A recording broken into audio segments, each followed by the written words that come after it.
Good morning, good afternoon, and good evening, and welcome into episode 29 of Kayfabe Council, the show where we review and critique news topics and segments in the world of professional wrestling. My name is Pretty Tony, and alongside me, as always, is TF Joker. Joker, what's the crack, brother? What's going on? I am officially done with winter, ET. Officially done. My hands, I'm wearing a hoodie, right? It's zipped up. My hands are in my pockets. I am legitimately compressing myself against myself so I can retain heat. The heating was on, but I'm still cold. AEW leads me to believe that winter is coming. Winter is done. No, it's not coming. It's gone. It's over. Bring back the heat wave. I would rather sit and sweat than this. Even though I complained whenever it was hot that I would rather be in the cold so I could put more on. This is not the cold I meant. Okay, this is not the freezing winter that I want. You just want to be comfortable. You want that Goldilocks gimmick of it's not too hot, it's not too cold, it's just right. Yeah, that and the fact that it's for the last 3 days it's been foggy, so it's legitimately been the most miserable 3 days. Like, the last 3 days anyway. It's just been so miserable. I had to go out a couple of times through the week and, watching people just drive down this murky, soup filled road. I was like, oh, okay, yeah. You might want to slow down there, bud. And then you hear just honking of horns. You're like, saw that coming. Now I feel you. But other than it being cold, how are you doing otherwise? I know that you are, as we get down into, we're in December as of right now. I know sort of classes and school is winding down. So just wondering, how are your usologist going with your usology courses going? Yeah, like Sammy has been running a pretty tight ship, but he has allowed us. Last Tuesday was our last class, so we don't actually have any more classes until after the holiday season. So I'm very thankful to Professor Sammy. He is nothing if not benevolent in his teaching. Plus, I am feeling rather oozy myself, and it's the understanding of it is definitely coming. I feel like I'm going to pass the midterm. Fair enough. Well, we hope you folks are staying warm or staying cool, depending on what's going on with you. And you're feeling pretty oozy, like we are feeling pretty oozy. So appreciate everybody giving us a listen, giving us a watch. Thank you for coming on along with us on this journey today. Hope you're doing well wherever you are, and I hope you're feeling oozy and you're getting your oosology courses done in time for the holiday. All right, as a reminder, you can find us in video form at youtube.com/Kayfabe Council and in audio form wherever you get your podcasts from. On this week's episode, we look at MJF and Ricky Stark's confrontation on AEW Dynamite. So, MJF and Ricky Starks had quite the interesting interaction on this past week's episode of AEW Dynamite. How we got there, well, let me break it down for you. And we see the beginning of AEW Dynamite. We see the Dynamite Diamond Ring Battle Royale, of course, which Ricky Starks ends up winning, last eliminating All Ego Ethan Page to win the right to challenge Maxwell Jacob Friedman for the Dynamite Diamond Ring going forward. Soon as he wins, immediately after, enter MJF. Max gets on the mic and says Bryan Danielson didn't show up because he's terrified of Max after what he did to William Regal. Max is going to be a 4-time Dynamite Diamond Ring champion and still world champion.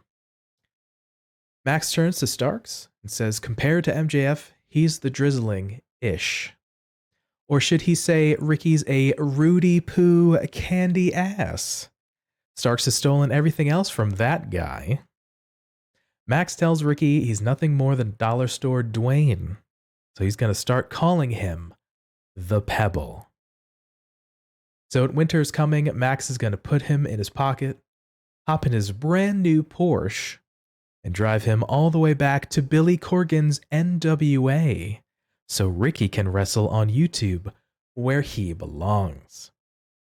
So Max doesn't care about that Ricky's absolute because Max is a generational talent and his reign of terror has just begun.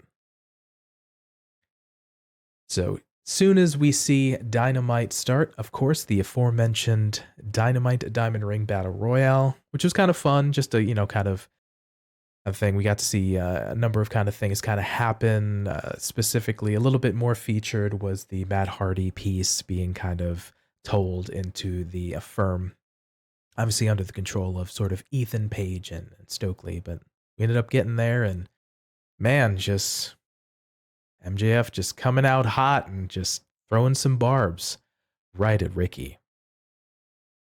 Yeah, I said this to you the other day. I can't remember because we do this thing where you and I will talk on a Friday about what we want to talk about, and sometimes we will talk about things that never get onto the show. And Very we will true. talk at length, and I will talk at length about things that interest me to the point of, yeah, I can never repeat any of that because as soon as it's out of my mouth, from brain to out of mouth, and I've expelled all that information, I forget it immediately. So I can't remember if I've said this on the show or if it was one of those wee segments those wee chats we had, but I legitimately called Ricky Starks a baby rock. I literally called him Pebble. And I said to you yesterday, I was like, MJF is listening in our conversations. He's stealing stuff from me. I'm going to have to actually get on to him. Be like, Max, you can't be doing this. I only have so much charisma. You have it all. Like, you have the hair and you have the body. Can I not just have this one thing? It's like this originality. Um, so I laughed. I honestly, besides the point, I laughed so much whenever he called him the Pebble because I was like, sure, I said that. And I love the fact that he's doing this because somebody else is seeing the references. It's not a bad thing to be called a miniature version of Dwayne the Rock Johnson. So I mean, it's a nice little comparison. And I like the fact that MJF has picked up on it and has poked the bear a little bit. It's never a bad thing when you remind someone of somebody else, and especially of somebody who's so popular and kind of a cornerstone, especially for the WWF's Attitude Era in The Rock.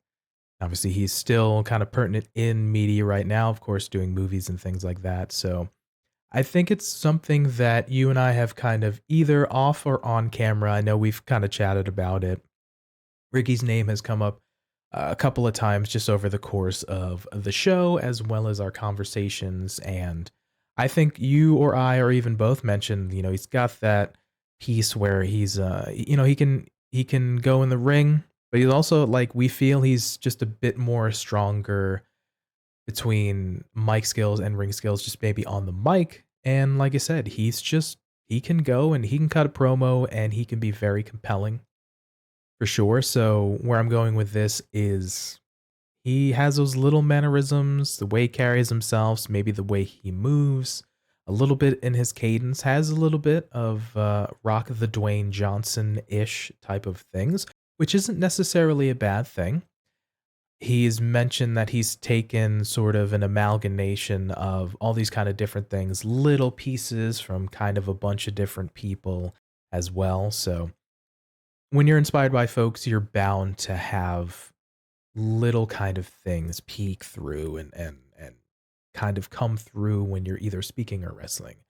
Be that as it may, to have sort of comparisons and kind of people notice that is good, but you can tell that Ricky definitely wants to kind of be his own person kind of thing. Maybe take nods, but definitely maybe not be another rock or another pebble in this case, but be maybe like the first Ricky Starks. Yeah, 100%. That is legitimately what he wants to be. Like everybody wants to be their own original. They will take inspiration from other people. You will take inspiration from the greats who've done it before, who've made the formula, and all you want to do is build upon the formula that they have given you. And that is completely understandable what you want to do. The Rock had his way of doing it. He got it wrong at the start, and then built into an absolute superstar megastar. Um, so the fact is that um, we're not expecting every superstar of either company or any company to get it right out of the box. We want to see that progression. I prefer to see that progression, and if you can harken back to comparisons, then that's fantastic. Um, and as far as comparisons go, that wasn't the only comparison made this evening because yet again our conversations were stolen by Ricky Starks when he referenced low hanging fruit and Roddy Piper and the fact that he poked fun at everything we had a conversation about. Did he not, PT? I will get to it in just a moment, but yes, those things are actually said by Mr. Richard Starks. Confirmed. So I mean, we are planning out AEW's programming for them here at Kayfabe Council. It's okay. You don't have to admit to following one of the smallest wrestling podcasts out there on the YouTubes, but I just want a little bit of a nod. Like we mentioned, Mr. Khan and Mr. Levesque, we have our consulting fee is out there if you want to hire us proper as a creative consultant or put us on the writing team. You're more than welcomed. We have a ton of ideas. We work well with others and we can contribute to the team. Yeah, we'll work for food. All right, so definitely a hot start. Of course, anytime you have kind of MJF kind of coming out there and he sort of has a goal, sort of has a kind of mission that he kind of wants to go and through a couple barbs, calling Ricky the Drizzling Ish, obviously an old kind of term that is used throughout the piece. So again, harkening back to kind of a little bit old school mannerisms from there. Of course, the Rock piece, I did like him just kind of saying, "Oh, Rudy Poo," kind of thing. Nice little callback again for maybe some lapsed fans and sort of vaguely getting the point. But then he mentions Dwayne, sort of the dollar store Dwayne piece there. And then the other piece of note, just throwing back to saying, I'll put you back to Billy Corgan's NWA Wrestle on YouTube. So obviously Ricky had spent some time in NWA just before coming to AEW, but man, he was kind of coming out and just trying to see if Ricky can stand in the fire and the hot plate, and he ends up holding his own. So definitely kudos to him. Yeah, as far as promos go, the only people that I consider that can go with MJF in a sense of actually being able to compete with him on the mic, not just call and response, not just calling him out on being bored of him talking, like a normal babyface would do or a brawler would do. Somebody who can actually give as good as they get. Ricky Starks, in my opinion, is number two on the mic in AEW, and it was great to see this sort of barb fest that we had between the two. It was great. All right, so we're going to see Ricky's response and his retort right here. Starks cold shoulders his way through Friedman on his way to getting a microphone. Ricky calls Max Maxi Pad. It says he should expect a fifth-rate Roddy Piper wannabe to come out here and try to steal the spotlight. Oh, you trash the city, you trash the people. How much more shtick you got because the low-hanging fruit is running dry. Every week, MJF comes out here smelling like paint thinner and ass. His eczema like he lay down in an anthill for a week. His clothes don't fit. Max thinks he's better than Starks. Everything about Max screams cheap. From his suits to his heat, and he's our AEW World Champion? The title comes with responsibility that MJF knows nothing about. The difference between them is that Ricky gives the people a reason to keep cheering, but Max lets everyone down every time. Max can run off because he got out-politicked by somebody smarter than him, but Ricky's here every week. Ricky, hot dang. Loved it. Dang. Absolutely loved it. From his suit to his heat, everything is cheap. Like, absolutely loved that line where he just sort of called out the low hanging fruit, called out the fact that he is a fifth rate Roddy Piper, called out the fact that this was something that we have been witnessing in the last few weeks. That obviously he has been doing more and more of this low hanging fruit, the whole pop the cheap heat, um, the personal insults. I kind of enjoyed because these are not something that a typical babyface kind of player has done. Like, they don't insult, like, excuse me, sir, but will you kindly go to the back of the line because your eczema is just awful right now. Like, you are insulting me with your mere this is the kind of reaction that I was getting from Ricky, is that he felt insulted by being in MJF's presence, and that is peak Rock.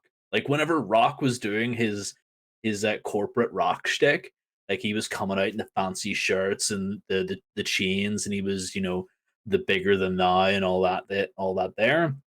Like, I absolutely loved that stuff, and that is what Ricky is bringing to the table right now. He is, coming out. Whenever he's not in his wrestling gear, he's coming out looking expensive. He looks $1,000,000. He treats himself like $1,000,000. But MJF always comes out with that Burberry scarf, with that suit coming out. You're just like, okay, but we know that it's you, but you don't add any shine to it. Every time Ricky comes out, there's always this shine, this sparkle with the man. So you love to see that sort of conceited nature of the guy coming through, going, "Your eczema, like you were lying on an anthill." It's like, okay, bro, calm down. I really, really enjoyed his insults, and it was great not to see someone else just go, "Oh, I'm sure I'm just going to kick your ass." It's like, you're beneath me right now, MJF. You're beneath me, so I'll have to do people a favor because you're annoying. A very interesting point that you brought up the notion of The Rock. And The Rock, whether he was a heel or a face, pretty much within his strong run, sans Rocky Maivia. Whether he was a face or a heel, he did sort of kind of toe that line where he would make fun of his opponent, and he would kind of have that sort of not quite nursery rhyme thing, but sort of have that kind of sing-songy, kind of playful banter where he would just kind of insult them. Whether they were a face or a heel, whether he was a face or a heel, he would kind of do that. So we've seen up until now, Ricky spent a good amount of time on AEW more as a heel. Obviously, he's coming into his own a bit more as a face lately. But it was cool to see him being able to have that banter and kind of stand his ground. And like you had mentioned, give as good as he got. So they're much like in the vein of a Rock, he was given it there. And it reminds me, as you were kind of speaking, there was a piece on Twitter. I think it was just kind of scrolling through something. And wrestling Twitter is always interesting. It's a hodgepodge. You never know what you're going to get. But there Mm. was like kind of just a kind of a quick meme where maybe it was a Game of Thrones reference. Never watched it. Please don't be mad at me. Sorry. But it was kind of like a dragon just spitting fire, and it was like, oh, this is MJF. And then it cuts to down where the fire is, and it's maybe one of the Night Walkers just kind of sitting there, just in the fire, just chilling. And it's like, oh, this is Ricky. So it was to that point, he was kind of standing in the vitriol and in the firing line of a MJF kind of barbs and sitting in the sort of the heat or the frying pan of the fire type of thing. Ricky stood his ground and he was like, you know what? To your point, like you said, he gave as good as he got, and he was showing that at least from a promo standoff thing that this is different, much like you said, from interactions we've seen with MJF talking to a Regal or a John Moxley more recently. It's a different kind of promo. And like I said, I'll bring it home here. Ricky gave as good as he got. He stood his ground and he looked strong in comparison to other MJF face-to-face promos that we've seen. Yeah. Variety is the spice of life. And whenever you have variety, there is always a great thing in the sense that your palate is always experiencing something fun and interesting.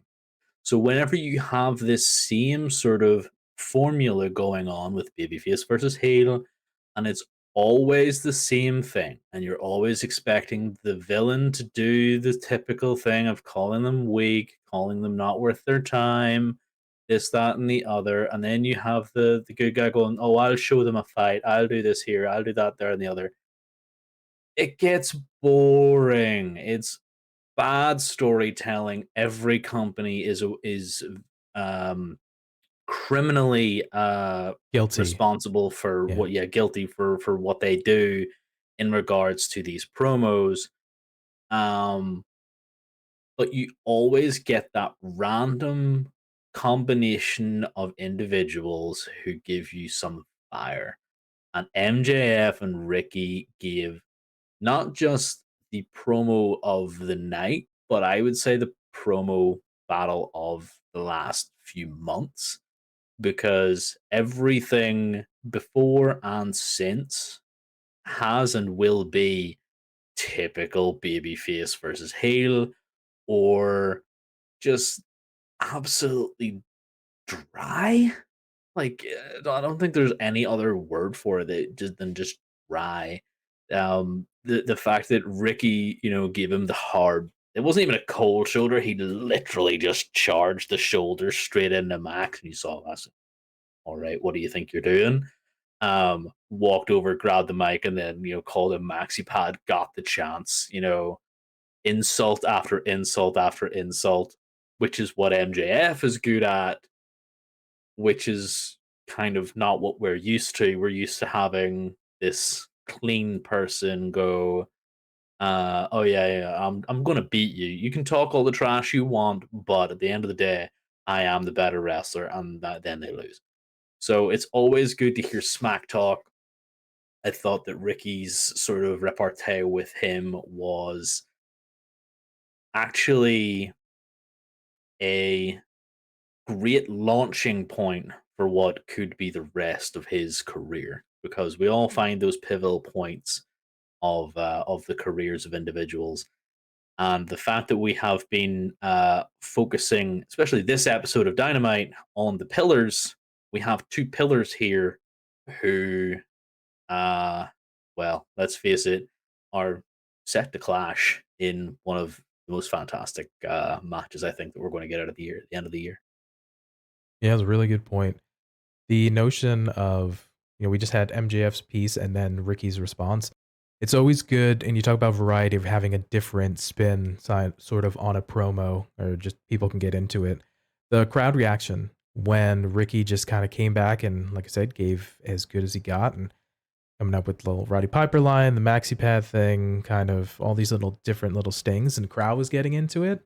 Then us watching at home, we're kind of like, ooh, yeah. So when you can get the illicit reaction from the crowd and ergo from the folks at home, that's when you're like, ooh, this is getting good. This is something a little Yep. different. This is, ooh, Yep. I'm interested in this. So yeah, Yep. kudos definitely 100%. to both guys, and yeah, just young guys too, which is nice. It's not just a bunch of veterans just kind of going home for it. It's a little bit of a harken back to sort of 2019 AEW when they had some veterans, they had young guys, but it was a bit more variety spread, and we were featuring the young guys. So it's actually really, really nice to see, at least for a couple weeks, maybe like 3 or 4 weeks, we're having young guys be sort of the focus of the world title picture, which is fantastic. Always build to the future, Love to brother. see it.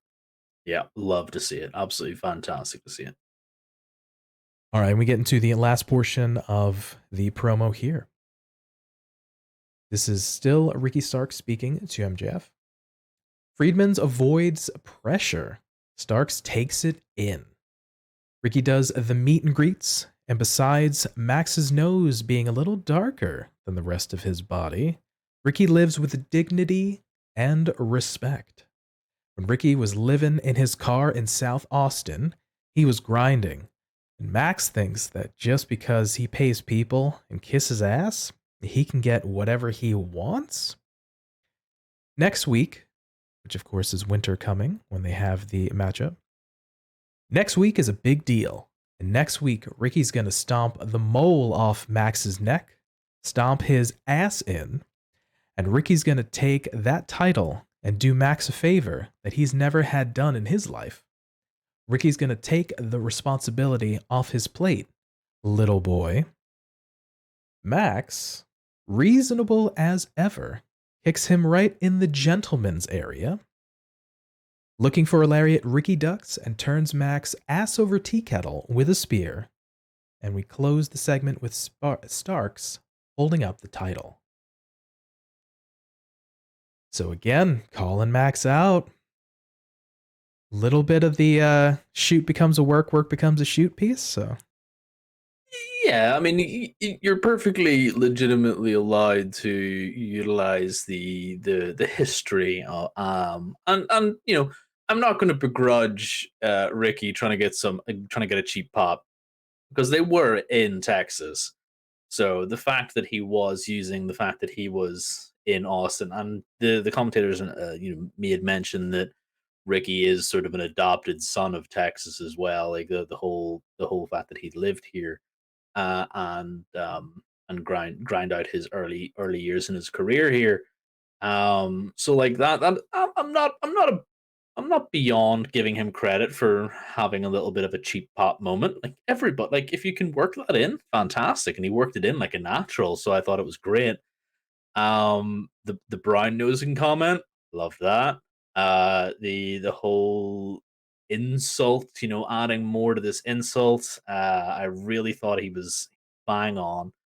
So fantastic with his promo here. And then to top it all off, that he was just going to take all that responsibility off his shoulders. Like, I thought that was the key piece to ending a really, really good promo, and the real reason why MJF went for the Yambag Jones region, like just completely heat him off, because this is what you want to do with your career. You want to reach the big belt in any promotion you're in. You always want to get that big belt.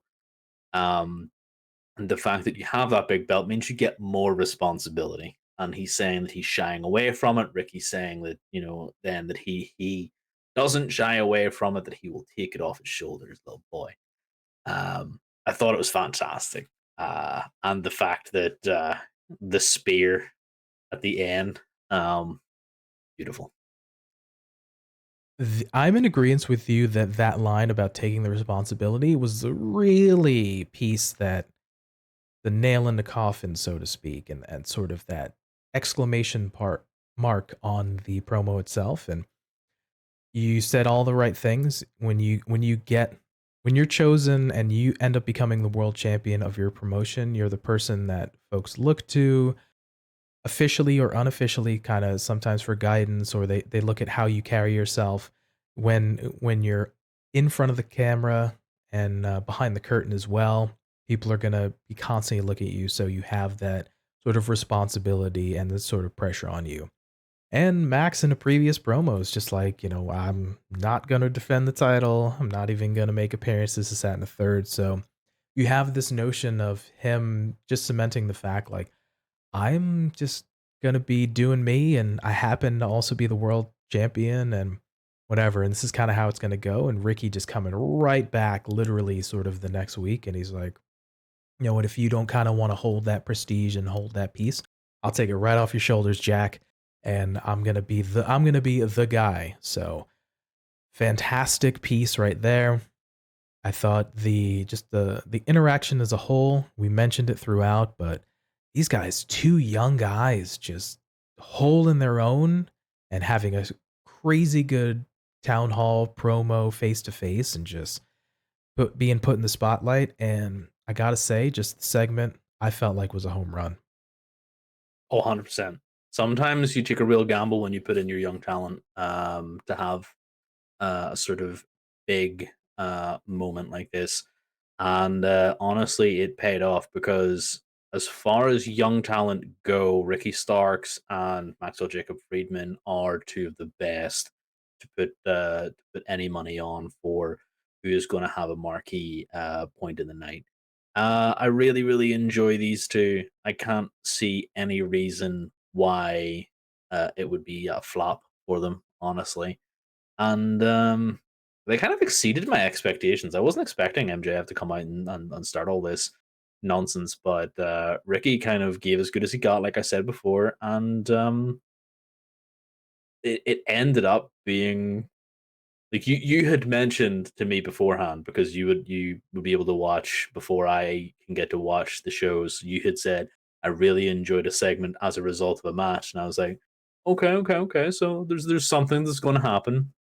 And I was kind of watching, and MJF came out. I was like, "Oh, this is 100% what PT's on about." Like, and I sat and I watched it, and I loved it. So, whenever you can have two young up and comers, the kind of foundations of your company, um, have people excited to watch their segments, that can only mean good things.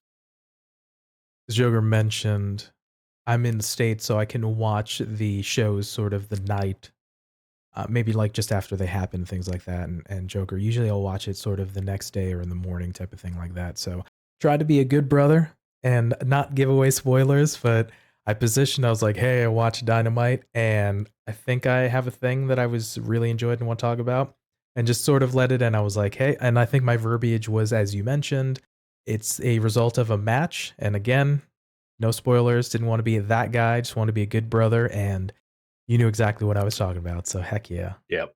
And anytime you mention, it's like, "Oh, I've got a thing," and I'm like, "Okay, I'll watch it." And as soon as something, because I know, like, I know what we're kind of on the same wavelength with an awful lot of things that kind of results in the quick hits and stuff. So much so that I've done quick hits that have been from you because we've both had it, and you've done the same thing. Like, it's one of those things that we really enjoy the same sort of style of thing that comes through any of the promotions. So yeah, this was definitely one of those things that I was super stoked to see.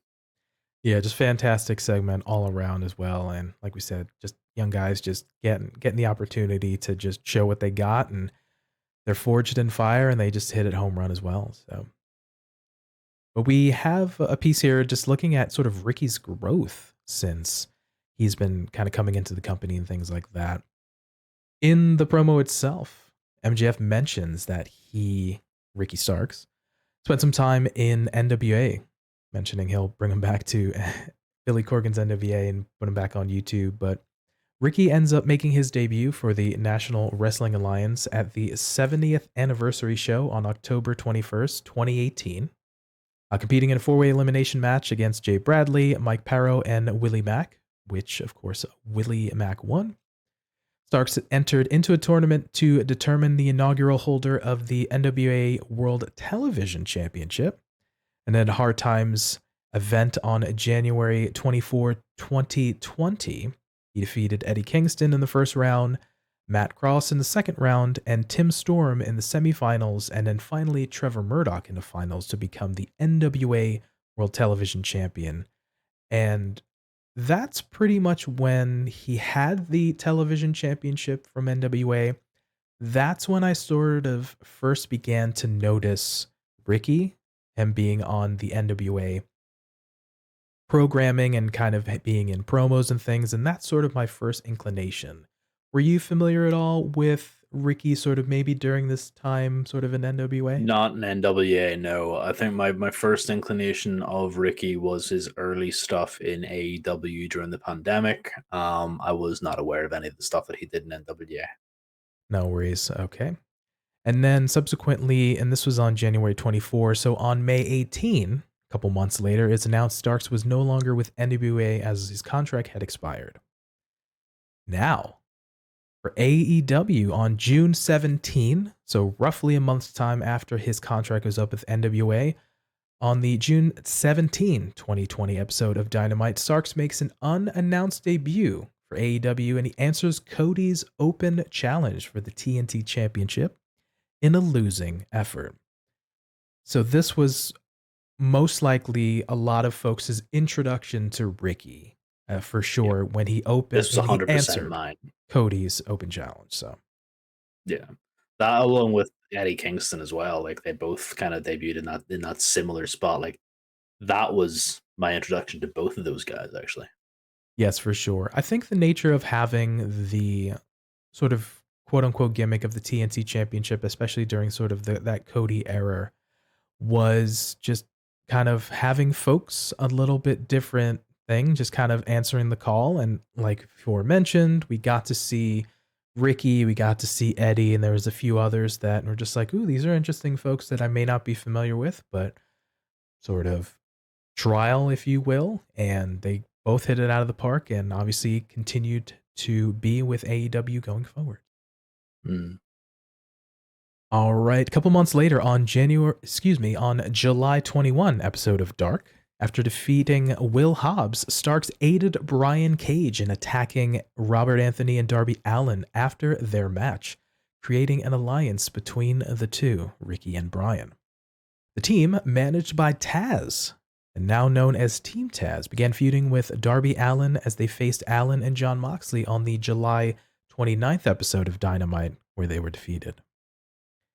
Couple months later, we have on November 18, 2020, on the episode of Dynamite, Will Hobbs would join Starks, Taz, and Cage alliance after he struck Cody with Cage's FTW Championship belt, and then assisted them in attacking both Allin and Cody as well. So now we're into November 18, 2020, and we're seeing that Team Taz sort of proper. Ricky, Brian Cage is the FTW champion, and Will Hobbs. So nice kind of strong piece. We're having Ricky in this unit. We have Taz as the mouthpiece, of course. This is really before we got to see Ricky kind of hone in on speaking on the mic and things of such. So I think it was a decent move to kind of ease his way into a bigger promotion and bigger piece and just kind of being part of the group. So I was digging it there for sure. What about Oh, yourself? 100%. 100%. I loved his inclusion. He was to actually even bring it back to The Rock again. If we consider the parallels to the Nation as well, where The Rock comes in, he's just a kid, and they take him under the wing, and Farouk is doing all this work, being the mouthpiece, and then eventually, needs must because The Rock is becoming an even bigger star. He then takes the lead, much akin to how you had big old Brian Cage there, who was the kind of center focus. You had Willie Hobbs come in, and you had this Ricky Starks who became sort of bigger than Brian Cage, and from there he became the headpiece of Team Taz as well. Another little sort of similarity, if not parallel, to what we have with the ongoing Pebble slash Rock comparisons. I just kind of find it really fun to look at those kind of situations and go, actually, it is a really funny similarity, but also go like the guy put himself in a really good situation. His debut with Cody to this situation, he he became a star. Like honestly, whenever I saw him with Cody, I loved the match. I just remember I don't remember much from 2020 because 2020 was a year of let's just forget about it. But I remember loving him as a character and seeing him go into this Team Taz thing. I really love Team Taz. I think Taz is a fantastic manager slash coach kind of guy. So to see him have that sort of influence as well on his wrestling, I felt like he could only go up from there. It's a really phenomenal observation to get bringing in sort of the younger guy who's definitely got potential and talent into a group of others where he can lean on some of the other guys and work the old Paul Heyman got sentiment of working to strengths and hide the weaknesses that you can kind of learn alongside and just kind of get better and not sort of be overexposed when you're completely by yourself. So I think in agreement, I liked the Team Taz contingent that we have here. Mhm. All right, on to January 2021. The episode of Dynamite, it was announced that Starks and Brian Cage would face Darby Allin and Sting in a street fight at Revolution, a cinematic match that Starks and Cage ultimately lost. That particular match was just super fun. Again, we are sort of in the quote unquote pandemic era where we're having a little bit more of a different spin on things, and the aforementioned match at Revolution, just definitely cinematic match, takes place in this kind of warehouse, really cool setting, filmed really well, and just I thought it was just a fun match overall. What were your impressions of that? In that warehouse, I thought it was so fun. I thought there was a lot of really cool things. The 2020 era of cinematic matches, I really liked that kind of change, because obviously there are some matches where you want to have a big pop, you want to have the crowd react, you want to have these things happen, but if they don't happen, it can really draw away from the match. Notable things like The Undertaker's last match and Bray Wyatt versus John Cena in WWE to make the point. Those matches really needed a crowd behind them because John and Bray are such huge stars, and then you had AJ versus The Undertaker, again, huge stars. That needs a crowd. The Undertaker needs to feed off a crowd, so does John. So whenever you have someone like Sting come into this match, he needs to feed off the crowd. Like the other guys in there, maybe not so much, but Sting is his moniker is the icon. So the fact that we had a cinematic match here meant that they understood the gravity of the match with such a personality as Sting and him holding on Darby Allin, and sort of trying to elevate him, and they gave the responsibility to Ricky and to Brian to sort of basically play ragdolls and play the victims in this because that is how they did it. And the different layers they did throughout this in the big warehouse, I really enjoyed. I wasn't such a big fan. I really hate this trope from Sting. I'm not a big Sting fan. I really hate all your favorites, so it's fine. But I'm not a big fan of the everybody wears a Sting mask and just stands there and looks like Sting. I'm kind of done with that. I was done with that whenever it was done the very first time, and now I'm done with it even more. So it was just I really disliked that part of the match. But other than that, it was just sort of it was a really fun aspect that showcased the abilities of Ricky, Brian, and Darby, without such hindrances as a steel crowd or a crowd that maybe weren't as into them as they would have been into Sting. So I really liked that aspect of it. That's fair. I'm remembering in my brain, and this probably happened roughly around this time, since Ricky was in a feud in the collective around Darby Allin, where Ricky came out dressed as Darby and had like the little chain and the piece and had his gear and stuff on, and I was like, oh man, this was kudos to Ricky for kind of pulling off, and it was like that was actually Didn't an like interesting that. look. So it's kind of funny. So I'm not going to be a hypocrite. I didn't like that either. Fair enough. I'm not a fan.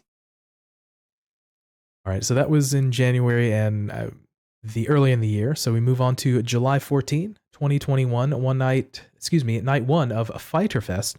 Starks wins the FTW World Championship from Brian Cage, winning the first championship in AEW, although the title itself is not officially sanctioned from the company. So we see that on July 14 of 2021. We fast forward a year's time at Fight for the Fallen on July 27, 2022. Starks issues an open challenge, which is immediately answered for Danhausen, and he defeats it there. And then we have him answering or rather calling another open challenge, which was answered by Hook, his Team Taz teammate, who defeats Ricky for the title. And after the matchup there, we have a post-match impassioned promo from Starks. And we get that powerhouse Hobbs attack on him, turning Starks' face, the sort of infamous noose/necktie promo. So we see Starks holding the FTW championship for basically a year's time, dropping it to Hook. And then this is that night of the promo, which you and I really, really enjoyed. Absolutely loved it. Can't say enough good things about it because we actually had a conversation about that, I believe, about how much that was where we kind of started to feel like he did, at least in my opinion, he did resemble The Rock in his sort of impassioned promo and his sort of cadence, his basically his kind of character work that I felt like, yeah, this is his end of his Rocky Maivia stage, for me, and really starting into his The Rock stage. And because it was super interesting, I just pulled the bit of the promo here. So if you will indulge me for a moment, I have it here. So the promo post match. I was given that FTW title when people thought it was a noose. I turned it into a tie, and I made the most of it. I took leather and metal and made it into gold. I brought that title back to prominence. Nobody back there can say they did, but I did. It was me. I exceeded all expectations, busted my ass every day, and never gave up, even when it was less than 100%. I deserved to be here talking to all y'all for more than 40 seconds. I deserve that. And there are people back there who tell me, hey, be patient, wait your turn. Your time's gonna come. I don't want to hear that no more. My time was last month. My time was last year. My GD time is right now. I don't want to hear people say that I had a string of bad luck. It's not bad luck. It's just a string of bad timing. Gets Pearl Harbored, as Gorilla Monsoon would say, by Powerhouse Hobbs, and ends the promo. But yeah, you and I agree. That was, man, we're like, okay, because we've heard Ricky speak on the mic before. You know, we had those sort of elements that we liked, but this was, I'm in agreement, like you said. This was the moment where like, ooh, I think we got something here. Okay. He was held the FTW championship for a year, had some good matches, things as such, but ooh, turning point for sure. Yeah, definitely can't say enough good things about that promo, honestly. All right. And then, of course, the following week, Taz, while on commentary, announced that he had dissolved Team Taz. Starks then comes out to confront Hobbs on the August 3rd episode of Dynamite, only for his former partner to hit him with a spine buster and leave the ring. And then we fast forward to the 23rd of November episode of Dynamite. Starks defeats Ethan Page in the finals of the AEW World Championship Eliminator Tournament and will face champion MJF at Winter is Coming. So, we've seen quite the bit of growth from Ricky for sure. Yeah, there's been definitely that sort of, we've seen, if we take just his AEW run for an example really quickly, we've seen him come in as that sort of underdog that was coming in to fight the Vet and Cody. Coming in, that, in all honesty, everybody coming in to fight that fight, we saw so many people come in, some who didn't get contracts, Ricky who did. They were obviously going to lose that match. But the fact then that he came in, he got picked up, he kind of got put into a stable with Taz, which already you're being put into an absolutely amazing stable. And you're next to a guy like Brian Cage, who everybody in the know around AEW, and if you're watching AEW, you kind of understood some of these indie guys, some of these other promotional guys. And I knew a little bit about Brian Cage because he was this guy that was always huge, able to do some flippy dippy stuff that Braun Strowman hates, which always brings me joy. So I love those big guys that are athletic and can do acrobatic stuff. Case in point, my favorite wrestler of 2022, Jeff Cobb, just because. Um, I don't think that you could really have a better team for sort of Ricky to kind of study with, in the sense that you have this guy that has been all over the promotions. You have this guy who is just an absolute legend of wrestling. Um, so whenever he was given this other sort of stuff to work on, it was amazing that he already had the promo skills. Like he already had those skills to talk. He didn't really need to work on those, but it was fantastic to see that he worked on those all the same. And I really wanted to see him win more and more and more and more and more up to this point. But I'm excited then by the fact that he has sort of won a little bit in most recent memory of the tournament, and then is going into this high profile match. I really like this trajectory for him. It's really interesting to see how AEW will take him afterwards. I don't think this is a spoiler in saying I don't think he's going to beat MJF. I don't think anybody is going to disagree with me in thinking that he's going to beat MJF. That is not a slight on him. That's a slight on the storytelling. Not much of one. I just don't think it's the right time. So I'm more interested in what happens after this feud with in air quotes with MJF than I am with what's going on right now. I'm just so excited to see the fact that Ricky has been put on TV and given a sort of he's been given a couple of fireworks, not quite a rocket, but a couple of wee fireworks have been strapped to his back, and he's taken off a little bit. Yeah, with the combination of Team Taz and his debut and his sort of character arc so far, I think he's been placed well there, to be fair. I agree it's not a rocket strapped, but he's been given some opportunities and things. Especially, there was a little bit of stagnation, perhaps towards the end of his FTW title reign, where he was doing more tag team matches with Hobbs than he was sort of focusing, kind of being like that, which isn't necessarily a bad thing, but it was kind of showing off that, which ended up leading to his feud with Hobbs there. But yeah, I think it's quite the story arc for sure. You touched on him while sort of being in Team Taz. He was having being surrounded by these guys, but also just having sort of mic skills already. I remember a promo or two from NWA, and then obviously we're fast forwarding now to where we are in the present moment, talking about this confrontation and this promo. And yeah, like we mentioned, we always felt he's fun to watch in the ring, but we always felt he was stronger with the mic. And that's not a knock on him at all, but sometimes, like we mentioned, some guys and gals are a little bit stronger on the mic or in the ring and maybe don't have sort of equal footing on both. Sometimes they lean towards one. But yeah, the aforementioned match with MJF at Winter is Coming, as announced on AEW Rampage, it is for the World Championship and the Dynamite Diamond Ring. So we have both prizes up for grabs in one matchup coming up, and should be sort of interesting and fun to watch.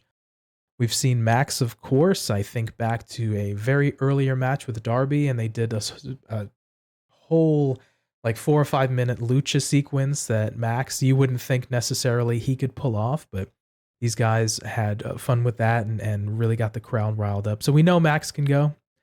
Obviously, we've seen Ricky more specifically recently in the tournament, the eliminator for the contendership, have sort of a array. We've had the match with I was gonna say Lance, but Lance Hoyt, but the Murder Hawk, same guy, Lance same Archer. guy, Yeah. same guy.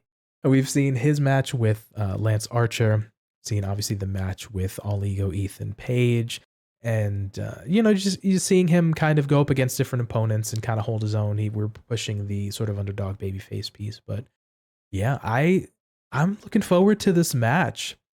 To harken back to a little bit of sort of a spoiler piece that you mentioned, since it's for the World Championship and the Dynamite Diamond Ring, maybe not necessarily thinking that Ricky is going to win the World Championship and the Dynamite Diamond Ring from Max at this upcoming Winter is Coming, but I'm still looking forward to the match. I feel like I know what the outcome's going to be, but I'm looking forward to the journey of the match itself. Yeah. I'm a wee bit disappointed that they are combining these two matches into one. Maybe time constraints the reason why. Um, Poor booking on the Booker man. Like, TK, what are you doing here? Like, I Maybe not don't. overexposing and having two matches close together with two guys. You see, I get that, but at the same time, I would understand that if it wasn't for the fact that we saw CM Punk versus John Moxley for the AEW title 3 freaking days before they had that fight again, or like a week before they had that again. I think So it was I would like 10 days between the two matches or something like that. Either way, yeah. Either way, Yeah. it was stupid, it was uncalled for, and it was absolutely nonsensical because we had John retain and then he lost. It didn't make John look strong. It didn't make Punk look strong. It didn't make either man look weak. It made the title look like crap. In my opinion, if you do those kinds of things, you are nothing but a moron. And it was one of TK's worst decisions in the entire thing. Okay? But you can play these things off in the sense of you give this match time to breathe in the sense that uh it was a poor idea to have the winner of the tournament get the title shot at Winter is Coming if you knew that you were doing the Diamond Ring Battle Royale and having Ricky win that too. You should have split those up and you should have had the winner. You should have had this tournament maybe either later, or you should have had it closer to a different pay per view or a different time, so that you could have these two separate matches where Ricky could win the ring and show that there are cracks in MJF's armor, but then you could also have MJF win because now he doesn't have the ring anymore. He's not the 4-time champion. There is weakness there because of another younger wrestler, not one of these guys who's been around the block a million times. You have that sort of dent in the armor of what MJF is trying to do, and you immediately get him to sort of uh renege on his promise of never defending the title and him not wrestling very often because he just had one match and now he's about to have another match a couple of weeks later. It would have been really good for me to see this with about 2 weeks time in between. I don't like the fact that this is happening because MJF doesn't need the diamond ring. He's not elevating the diamond ring. It would have been elevated on Ricky Starks. The importance of having this ring, which I didn't even realize that MJF won it last year, is how much attention I paid to it because it was pointless. I barely remember him winning it the second time. But the first time was the most fun around it. So if you're going to continue having this Dynamite Diamond Ring thing, you need to put a bit more pomp and circumstance around it. And I feel like giving that to Ricky and having him threatening Max would be really, really good for not only Max but Ricky in general. Um, and obviously, it would kind of also show some importance to the whole Dynamite Diamond Ring thing, because I kind of just assumed that MJF was going to win it. Now that there's avenues for more interesting storylines, I'm kind of annoyed that MJF's going to win. It doesn't, to me, seem like good booking or good storytelling. Yeah, it's an interesting mix. The notion of if you make a prize, a Dynamite Diamond Ring, championship belt, if the company makes it important and they present it as important, then me as the fan can understand that it's important and it has value.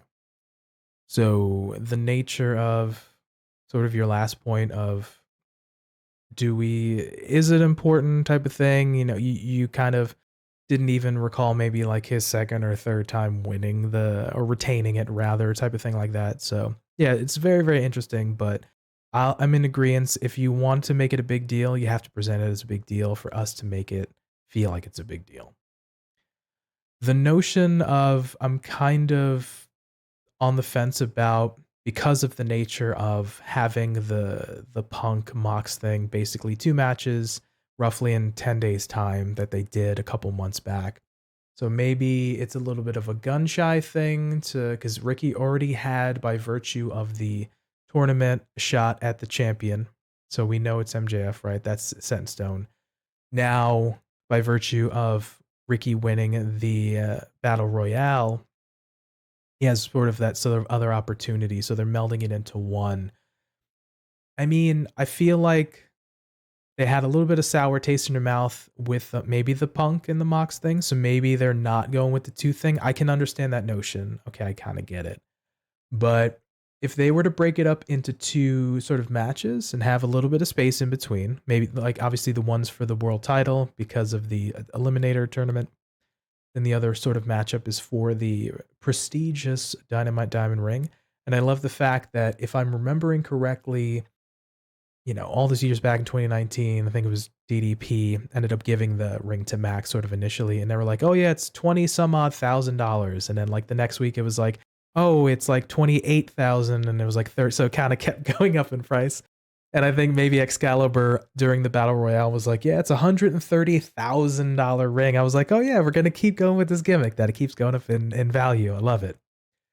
But where I'm going with this is, if they have the match for the title and then they subsequently have the match for the ring, if we feel like MJF's going to win the match for the title, but then he loses the match for the ring, I feel like it could have helped Ricky, obviously, and you can have him have a accolade, have a championship, have a thing, and him sort of carry it and be the champion proponent of that.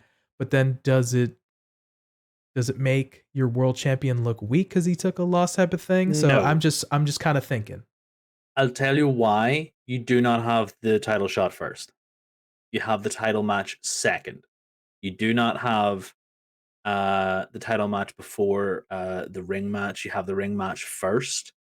And the reason you have the ring match first is because we have just got off a storyline where he struggled to fight Mox and he only beat him with the knocks. So the fact that he loses the Dynamite Diamond Ring match means that everybody goes, haha, it was only because of Regal. You got rid of him. It's all your fault. You're now going to lose the title to Ricky in your next match. It gives Ricky confidence, gives Ricky ammo, and then MJF pulls it out of the bag and go, what do you want to say about that now? Because that makes MJF really strong after that. It puts that sort of fear of the fear of God in him, and about I might possibly lose this. It was all because of William Regal that I won that. I've now gotten rid of him. I've kind of shot myself in the foot. But then you have them go out, you have them have a clean match, a banger of a match, which we know they can.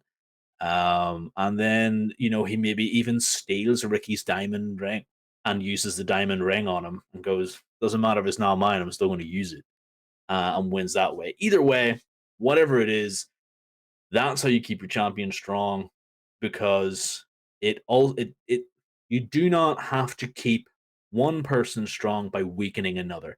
You can elevate both guys if you just put enough attention into the sequence of events that goes into this storyline, especially if you can take into consideration the events leading up to this. If you don't disagree, or if you do disagree, rather, that my storytelling of that sequence of events is rather BS, and you think that would weaken the champion, that's on you. You're probably a CM Punk fan. I think we've seen numerous times that a person losing can still look strong. You can still look strong in defeat. We've seen that numerous times over across the years in many promotions, so it's definitely a thing. I think us during our inadvertent and impromptu fantasy booking, I feel like in a situation like you presented would make sense. In those sort of aspects and that booking that you presented, I feel like you can make it work. But unfortunately, we are shoehorned into the piece that we already had that title shot set, and then we had the Dynamite Diamond Ring situation. So now they're putting it on in one match rather than in two different ones. So yeah, it's super interesting. I get it, but in terms of the match itself, are you in agreement that we feel like MJF's going to come out ultimately with the victory and retain? Yeah, I feel like because they've sandwiched these two together, they've shown their hand. Turn of phrase, they've shown their hand, and Ricky is unfortunately not going to win either. Personally, it would have been a really good stepping stone to see Ricky built up from the ring onwards, much like Max has been built up from the ring. So I'm really disappointed. I want better for Ricky, but at the same time, we're about to have an AEW Championship match with two young guys who are essentially AEW stock. Like they're not from WWE, they're not big names from other promotions. Whether or not you want to argue that because he was a TV champion in NWA, is kind of besides the point. But let's face it, he wasn't a huge name coming into neither was MJF. Neither was sort of a huge name coming into AEW, and they've been built up through AEW. So I'm super excited to see this main event. Super excited to see this on free TV, and yeah, it's going to be good, but it could have been better. Fair. Yeah, I think we're both in agreement that MJF's going to retain, but we're still looking forward to the match because it's going to be fun. We definitely both think that Ricky can look strong in defeat in said match. But the piece here that maybe our winding down portion of this is that if we don't believe that Ricky is going to win the world championship off of Max right now, obviously AEW is high on Ricky and they've been pushing him and giving him screen time and things of such. So if he's not going to win the world title right now from Max, we still see a Ricky Starks push. I feel like we can still see one. It could be interesting to how they can navigate him that after the world title match. But what do you maybe see next for Ricky? So there are a couple of avenues where I see Mr. Starks kind of being able to work. I do not think that Ricky is going to go long without that AEW title. I feel like maybe 2024 might be his year for that title, but for this year, maybe we kind of put him into the uh, we kind of just want to put him into storylines to start with. I feel like putting him into a storyline. I don't really have anybody in mind currently to sort of throw him in with, but if we have him spend at least the early parts of 2023, and then for him to go after either the All Irish Ocean English Channel French Canal Championship that's only defended on Rampage by Mister Nectarine Cassidy. Um, if we have him maybe win that, that would be good because it would give him a consistent sort of title that he could then build from. Or you could have him win the TNT title. I don't think Joe is the person for him to beat, but it would be good to see him beat Joe. If he was to beat Joe, that'd be fantastic for Ricky. But I don't think Joe is the guy for him to go up against. TNT title, All Oceans, Indian Ocean, English Channel, French Canal, whatever you want to call it, championship. Those two are really, really good for me. Keep him away from the tag team titles. Keep him away from Hobbs. Hobbs needs to be built up as well. But please, please, please, please, please, please, TK, Mr. Bookerman, guy with the pocket billionaire father, do not forget about Ricky Starks. Let that man on the microphone an awful lot more often. Put him in compelling stories. Get that man on our TV screens.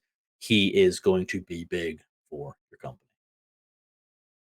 I'll tend to agree with you. I feel like he can, after this piece here, he might still have some animosity towards MJF, of course, because everybody has to and wants to feel like they need to go after the world title. But I feel like a sort of feud with a veteran could be good. Give me some interesting storylines. Make me care. Make me get invested in Ricky. Keep him important. Maybe every couple of weeks, cut that promo or have that match and keep a thing going. And I think we definitely talked offline as well about it. But yeah, I think something like an All Atlantic, maybe a TNT title to sort of prep him maybe in the middle months of the coming year could be something that Ricky could keep him strong and kind of keep him in the forefront and grow a little bit as well. So yeah, I feel like something like that could help him stay strong in defeat but still keep his momentum going, type of thing. But yeah, we're both in it, like we said, in agreement that it's too early for MJF to drop the title to Ricky, but we're still gonna have a fun matchup to watch. But we should definitely continue to push Ricky, and we just hope that Tony Money, the Sugar Man himself, is definitely, hopefully, listening.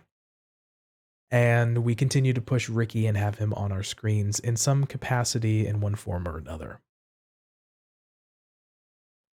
All right, so those were our thoughts on Ricky Starks and MJF's confrontation, a little bit of Ricky's growth, his journey in AEW, his upcoming match with MJF at Winter's Coming, and a bit of his future, which we'd like to see. You'd agreed with our comments or you disagreed, let us know down in the comment section below on YouTube, or hit us up on Twitter or Instagram and let us know what your thoughts are on Ricky Starks and MJF.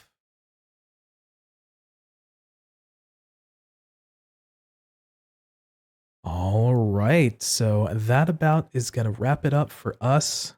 Joker, how was that for you, brother? Because that was a fun one for me. Yeah, that was good. We always kind of think about these things where we're like 100% going to only talk about one topic. We can't really go for much longer than maybe 45 minutes.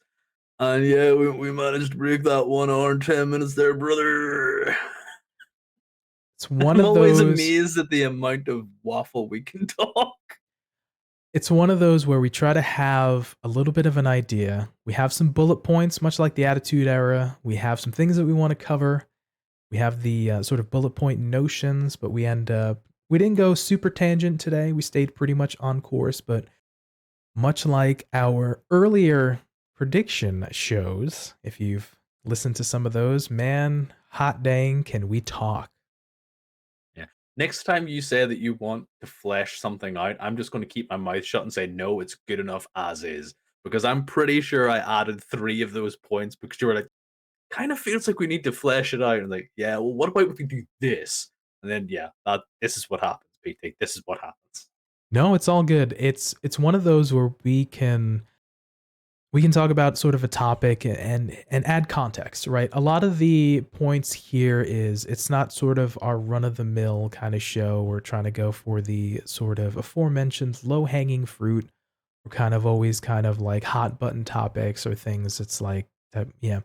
We end up covering the things that we're super interested in, and like we aforementioned, you and I really liked this particular confrontation.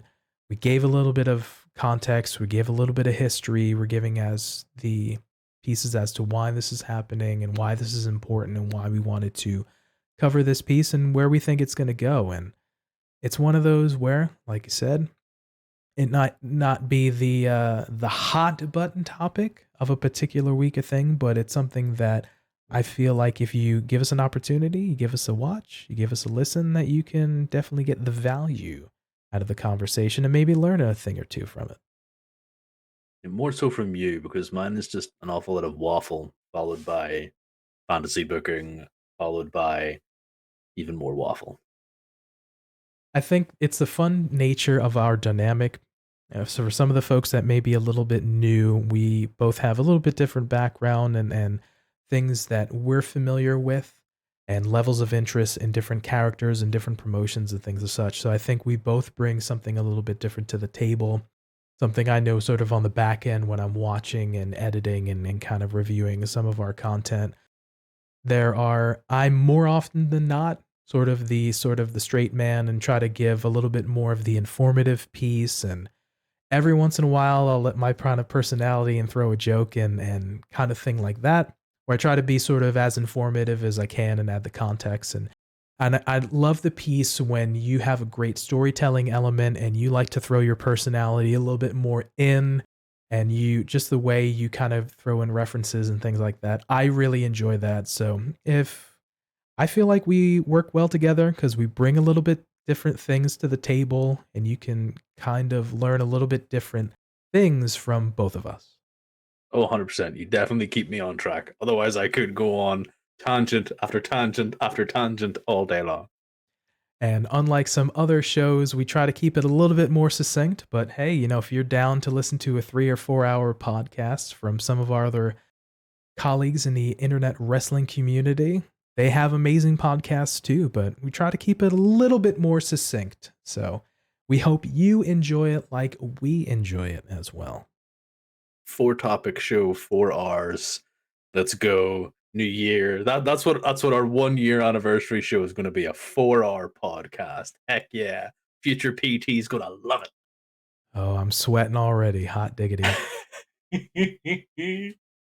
All right. So we appreciate you coming along on this journey. And if you enjoyed or learned something, definitely let us know down in the comment section below or hit us up on Twitter, Instagram. And if you have something that you like from myself, PT, your old pal PT, or the brother man, the good brother TF Joker, let us know. So for TF Joker, I'm coming for my royalties on these promos, TK.